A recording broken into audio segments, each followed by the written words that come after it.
So coming back to kind of technology topic, which is the topic of this podcast, so you recently posted about the semiconductor mission 2.0 that was part of the bill as well. Can you, in very simple term, explain why it's important for India to have self-reliance on semiconductors? During COVID, we realized that it's very important to have probably possibly every technology that is required at a global scale or are a part of the key supply chains. We should be having our own dominance or a Atmanirbhar or a self-reliance on those technologies. That's the reason that even in the semiconductor, be it pharma, be it various other, even in food supply chains, we are making sure that we are self-reliant. We're not dependent on anyone, because a slight disruption in even in in these global supply chains has a massive effect on a 1.4 billion population in India, and we can't afford that because we are responsible to the our population. So I can kind of relate that to example that during uh, some events where there was a block of Suez Canal. If you remember, there was a kind of a big cargo vessel stuck in Suez Canal. India was not able to get chips in time to produce automobiles, which resulted scarcity, or the demand was high and the supply went low, and then the prices kind of shoot up, right? So I think, is this the example that you're referring to? Precisely, COVID or be it any other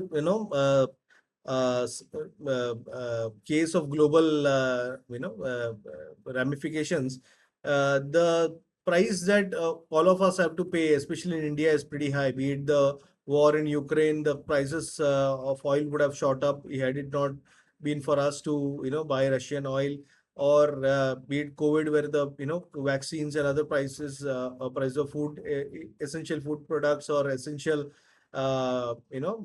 products of manufacturing had gone up, be it textile or others. So that's the reason why and India has all the potential. We have all the raw materials, we have all the talent, we have all the procedures or factories required. It's just that we need to put all these things in place so that things move ahead. And that's what we are doing. We are making sure that we are and it's a vision of our Prime Minister and our Home Minister that by 2047, India should be a leader in almost every field in this world.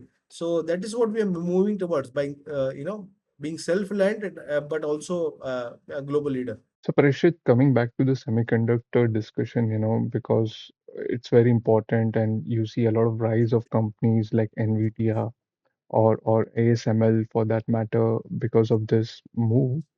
I was studying a few things, and there is only one company that produces machines that actually are able to produce semiconductors or chips, so to say, right? And that is ASML. That is a Dutch-based company. 85% of the chips produced in the world come from Taiwan. So, do you think we are 10, 15 years behind these technologies to be actually made in India? And how systematically we are progressing towards it? So, last 3 4 years, we have already established a good amount of fab and chip factories in India, in UP, Assam, Gujarat, to make sure that we in the next few years we are already self-reliant with respect to the chips. We have already started and some of these factories are already manufacturing and started exporting also the chips. And with respect to and but these are more to do with the volume-based chips and not the high-tech ones. But recently we also manufactured the high-tech one, like the 2 one. So now it's about yes, ASML does manufacture high-end machinery which make these chips run or to the best of the potential, and TSMC is the one that makes. But India, like I said, is not far. We are not far behind. We our minister has already confirmed that by 2027 or 28 we'll have our own GPUs. I wouldn't say 10 15 years, but yes, 5 to 10 years, we will be able to match our demand with respect to chips, and probably in the next couple of decades, the global thing also, global demand also.